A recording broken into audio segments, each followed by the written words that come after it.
Everyone, कैसे हो आप सभी लोग। आशा करता हूं कि आप सभी लोग अच्छे होंगे और इस न्यू वीडियो में आप सभी का स्वागत है।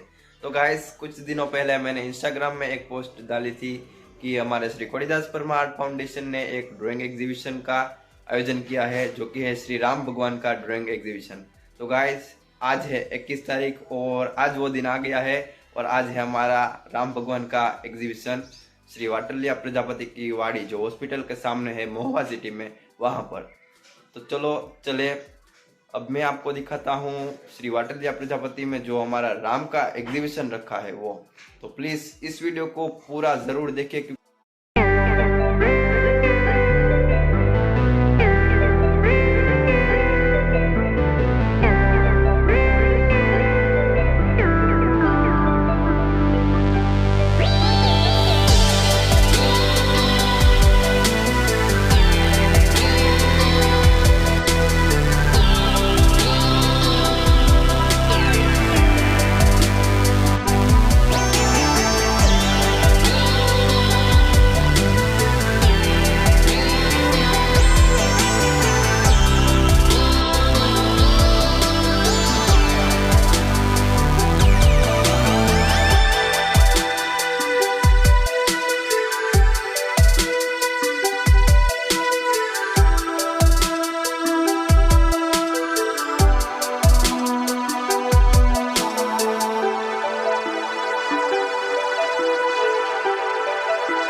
નમ્ર વિનંતી કરું કે તેઓ દીપને પ્રજ્વલિત કરે।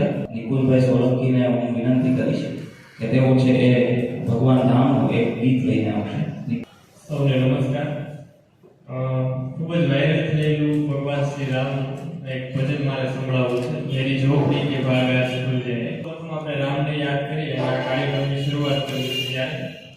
પ્રેમથી બોલો રામચંદ્ર ભગવાન કી જય। પ્રેમથી બોલો રામચંદ્ર ભગવાન કી જય। હરિ ઓમ નમઃ પાર્વતી પતય હર મહાદેવ। मेरी झोपड़ी के भाग आज खुल जाएंगे, राम आएंगे। मेरी झोपड़ी के भाग आज खुल जाएंगे, राम आएंगे। राम आएंगे आएंगे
આપણે કાર્યક્રમને આગળ વધારતા ખૂબ જ સુંદર ભગવાન ભજન કર્યા બાદ આપણે દરેક મહેમાનોનું પુષ્પગુચ્છથી સ્વાગત કરવા જઈ રહ્યા છીએ.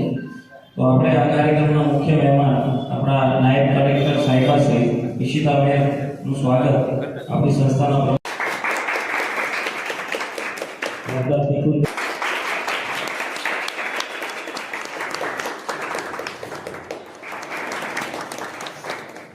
છેલ્લા ઘણા આ સંસ્થાના એવા કાર્ય.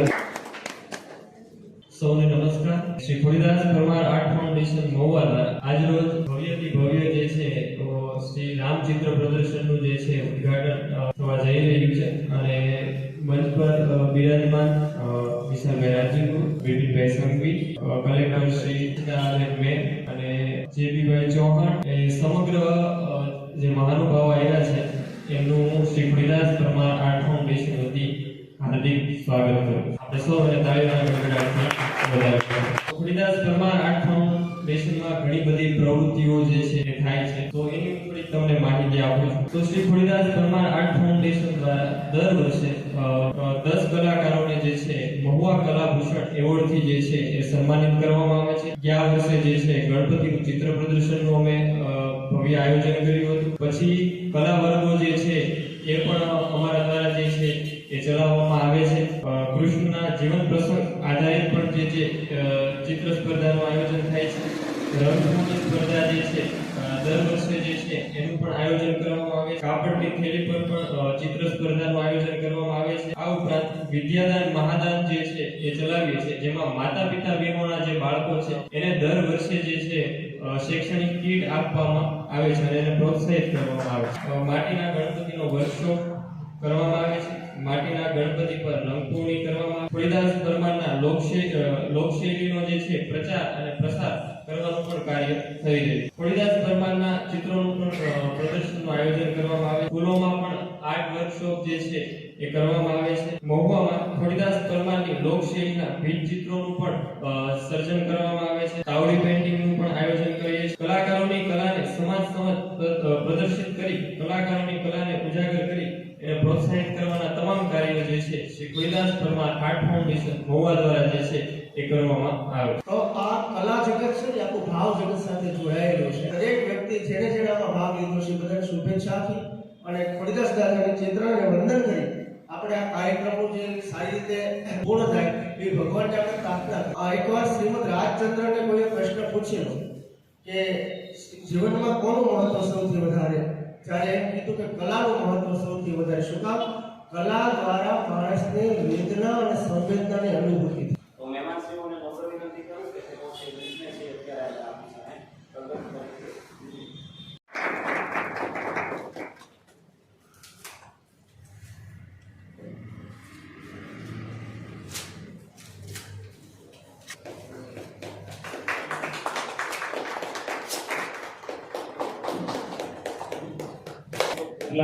ચિત્રકારોની જે છે એ કલા સમાવિષ્ટ થાય છે. આપણે કાર્યક્રમમાં આગળ વધતા હરિયાણાથી, મહારાષ્ટ્રથી અને ગુજરાત સિવાયના અન્ય રાજ્યોમાંથી પણ ઘણા ચિત્રકારોએ છે એ પોતાના ચિત્ર છે આમાં અર્પણ કરેલ છે.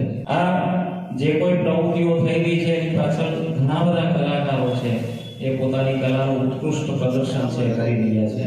એમાંનો જે સભ્ય છે આ આર્ટ્સ ફાઉન્ડેશનનું જે ગોપાલભાઈ, તેમણે આપણા મહેમાનશ્રીઓના ચિત્ર છે બનાવ્યા છે. તમારું મેમ ચિત્ર છે અને ગોપાલભાઈ જે છે એ બનાવેલ છે.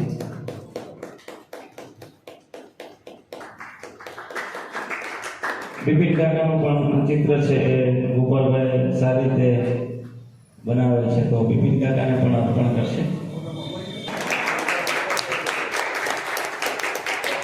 અને વિશાલભાઈ રાજ્યગુરુનું પણ ચિત્ર છે ગોપાલભાઈ બનાવે છે.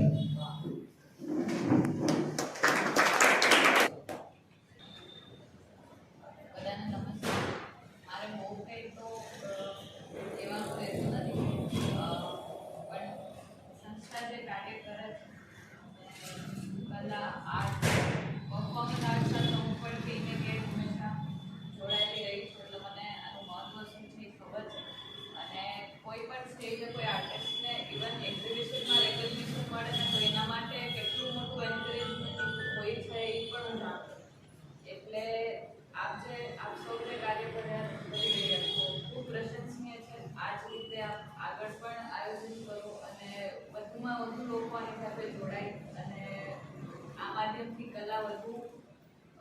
આગળ વધે એ બસ આપને આપસૌને શુભકામના.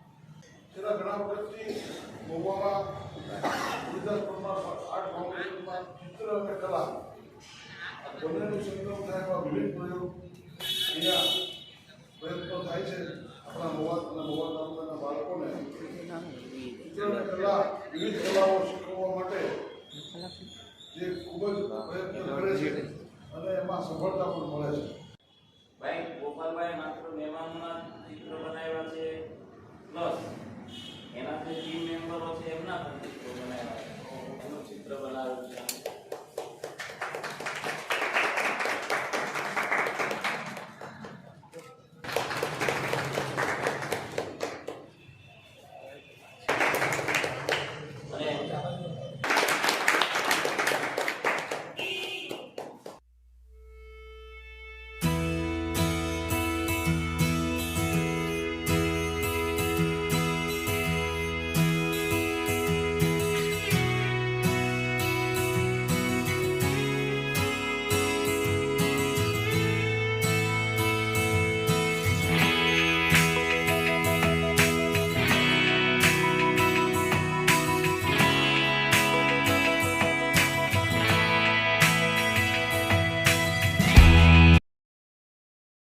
આન ધીંગાણું જામ્યું ભાઈ ભડંગ કે ભાટિકા બોલે જાડંગ કે જાટિકા બોલે જદમાં કટાકા દિયા સોદલા ભજાયા આયા રંગ ધાલા નદી નાળા પોર વાળા તાતો ભરે વેગા સિંગારાના કાળા લઠી આળા વાસ માસ કાવા ધીંગાણું જામ્યું ભારવા ખપારા તાતો હાથ ભડંગ કે ભાટિકા બોલે જાડંગ કે જાટિકા બોલે જદમાં કટાકા દિયા સોદલા ભજાયા આયા રંગ ધાલા નદી નાળા પોર વાળા તાતો ભરે વેગા સિંગારાના કાળા લઠી આળા વાસ માસ કાવા ભારવા ખપારા ભડંગ કે ભાટિકા બોલે જાડંગ કે જાટિકા બોલે જદમાં કટાકા દિયા સોદલા ભજાયા આયા રંગ ધાલા નદી નાળા પોર વાળા તાતો ભરે વેગા સિંગારાના કાળા લઠી આળા વાસ માસ કાવા ભારવા ખપારા બોલે જાડંગ કે જાટિકા બોલે જદમાં કટાકા દિયા સોદલા ભજાયા આયા રંગ ધાલા નદી નાળા પોર વાળા તાતો ભરે વેગા સિંગારાના કાળા લઠી આળા વાસ માસ કાવા ભારવા ખપારા બોલે જાડંગ કે જાટિકા બોલે જદમાં કટાકા દિયા સોદલા ભજાયા આયા રંગ ધાલા નદી નાળા પોર वाला। तो गाइस अभी बज रहे हैं रात के 1 और सभी काम खत्म हो चुका है और एग्जीबिशन का पहला दिन यहाँ पर समाप्त होता है। और तो गाइस इस वीडियो को अब यहीं एंड कर देते हैं और सॉरी क्योंकि आज दूसरा दिन है और मैं कोई भी वीडियो शूट नहीं कर पाया क्योंकि आज पूरा दिन काम ही था, तो इसलिए ये वीडियो अब यहीं तक होगा। तो thank you so much for watching और इतना वीडियो देखने के लिए थैंक यू। वीडियो अच्छा लगा हो तो लाइक करना, चैनल पर नहीं तो प्लीज़ सब्सक्राइब करना। मिलते हैं जल्दी ऐसे ही नए टॉपिक के साथ। तब तक के लिए जय हिंद जय Bharat. Thank you so much for watching. Bye bye.